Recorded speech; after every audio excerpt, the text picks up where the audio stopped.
আলী আকবর মিয়া রাজনীতিতে ব্যর্থ হয়েছে, যার ফলে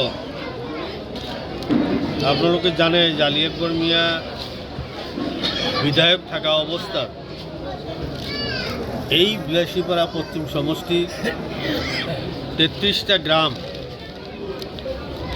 বিটিসি বর্ডার নির্ধারণ কমিটি যেটা হয়েছিল তার মধ্যে সে সদস্য ছিল। গতিকে সে 33টা গ্রাম সে নিজে হাতে সই করে বিটিসিকে অর্পণ করে দিয়েছে। তারপর থেকেই তার পিছর পড়ায়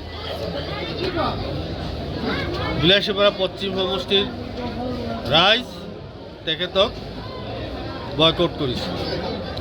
তেতিয়াৰ পৰা আৰু বিধায়ক হ'ব পৰা নাই। আৰু আজি তেওঁৰ গাঁৱৰ তেওঁৰ নিজৰ ককায়েক, তেওঁৰ আত্মীয় স্বজন,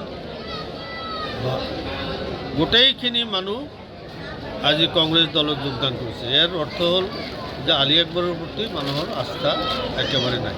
কিমানজন কৰ্মী ইডিএফ কৰ্মী আজি কংগ্ৰেছত 150 জন। 150 জন।